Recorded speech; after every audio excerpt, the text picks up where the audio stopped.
Shanti, can you speak to pain in the physical body? Yes.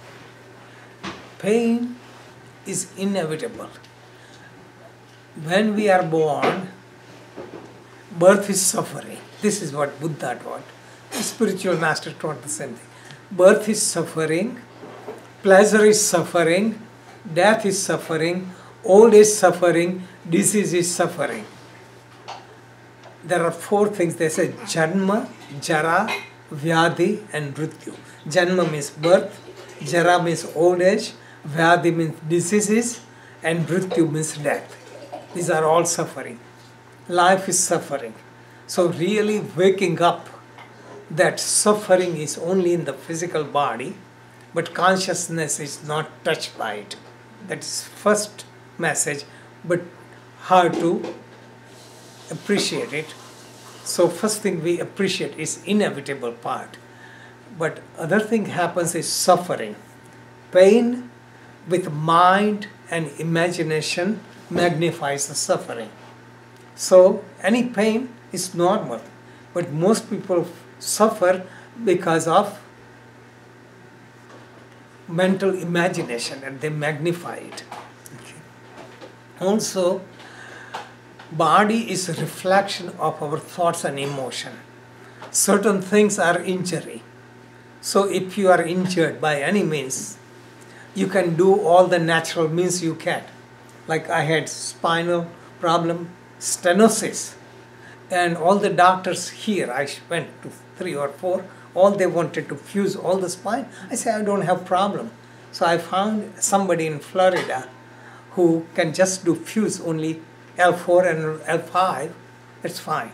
So I find sometimes people are so much into natural thing that they ignore medical research. And others on the other side, they believe in medical thing and they don't trust any of the thing, they hocus pocus. In between, there is something we should do, anything we can. But recognize pain is inevitable. So I mentioned Dr. David Sarno in the meditation book. He was an orthopedic physician or someone. He got so many patients. He's famous. You can look on. He has books, videos, and on YouTube you can see him. People have suffering from neck and spinal injury. He found most of them had problem with anger. People had their MRI showed that they had problem. They were functioning already, and they got surgery and they still were suffering. So his discovery was it was anger. He says rage, deep-rooted anger, unconscious anger, that was the cause. And his research is in line with yogic teaching. Body is the manifestation. Consciousness is the core, comes to the mind and emotion and reflects in the body. So if you have any emotion, you have anger or fear, you suppress it, it reflects in the body. So the meditation would be, like Louise Hayes, she was suffering and she wrote, You Can Heal Your Life. We used to sell lots of her books. What she said, just all the problems are rooted in the mind. Means just more like kindness, forgiveness. So more you let go of anger. And this is why one of the affirmations I use, I let go of anger for others or myself. So suffering. Pain, you can meditate on pain itself. You know, this is again, Ghayal ki gat ghayal jane. That means somebody who is wounded would know what it is. Outsider can advise. It doesn't matter. But you can get into the pain. But what is pain? Pain is an impulse. I'm just giving one side of it. Pain is impulse. What is the difference between pleasure and pain? I want to see. Can anyone describe difference between pleasure and pain? Just perception.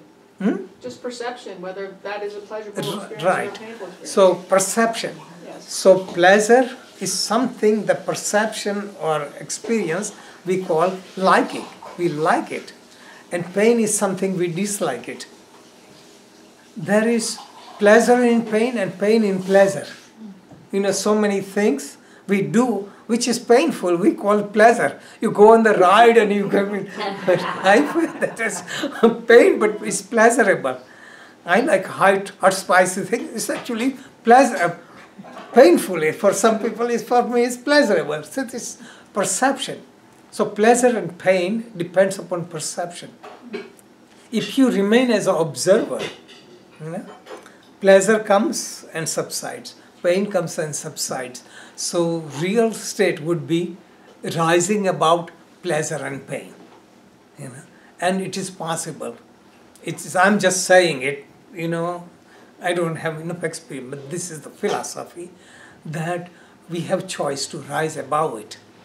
More we accept it, becomes more tolerable. So anything. So I accepted. I was in the hospital in Florida for surgery, and I said, I'm enjoying my hospital stay. Then I wrote, I'm enjoying my recovery. I just did everything. I enjoyed everything. And I think Neda visited and Ramin visited. I know. I was unconscious, but I was talking about, I know. I was talking a little bit. What was my subject? All of this. Yes. Yes. That is what in me. So really, what was in me was coming out even while I was unconscious. So I want to bring out another aspect what Patanjali says. That's why I wrote my interpretation of Patanjali, because all the people say I found real essence. What Patanjali says, everything is nothing but a result of our sanskaras. I wrote quite a lot. I was teaching, and somebody brought out in this book, chapter 4, I wrote a lot about sanskara. In this book, I wrote quite a lot about non-attachment. What is sanskara? Is deep impression. Deep impression, like anything we do with thought, speech, and action, gives immediate result. So it's called karma is action. Its result is karma vipaka. Karma vipaka means result, immediate result. And then residual effect, that memory, that trauma, the pleasure, that is called sanskara and is registered in the unconscious mind or chitta. So Patanjali says, yogaha chitta vritti nirodha. Yoga means removing mental waves. So that is what he says. Then meditation. People talk about different meditation, but Patanjali really teaches is when you go in deep meditation, you are not working with the world, but you can still remove sanskaras. Because in order to remove sanskara, like you have bad relationship with someone, you can mend it by doing something, that take care of sanskara. If you have desire to be wealthy, you make money, you satisfy your desire, that means that sanskara is stopped. But Patanjali says in deep meditation, you remove those sanskara without going in the world, without doing anything. Those impressions come on the surface, you release them. Then subtle sanskaras. When you remove all the sanskaras, then you are free from attachment to the body. That means you are liberated in this living body. That means you are in the living body. Then if one is enlightened and still lives in the body, he will function in the world, but there won't be any reaction to it. It's like roasted seeds. You plant them, they won't germinate. Same way. Or I give another example. A fan is running and you turn it off. Even after power is turned off, it will keep on running. So the rest of the life they will continue. So this is what sanskaras we have to remove. Either by living or taking care of internally. And this is why really vipassana meditation, Buddhists call vipassana. Originally vipassana, pasya means to see. Vi means in a special way.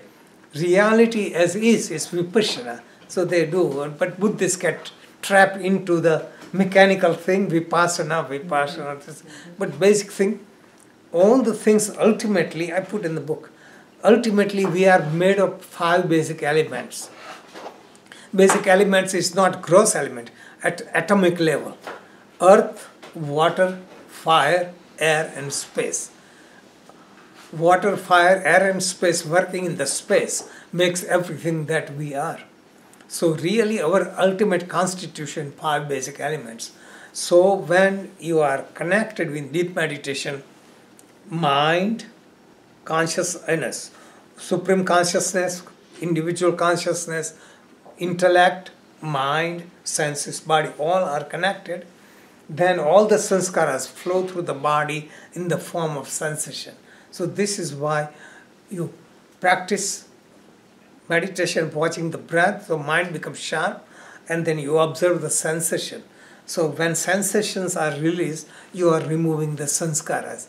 You become free. I'm just simplifying like in a capsule form. That is what it is. So really, all this pain is nothing but attachment.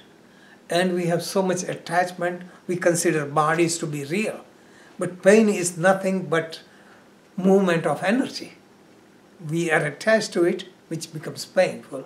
But I'm bringing it intellectual level. I'm not that evolved to, but just gives you that understanding.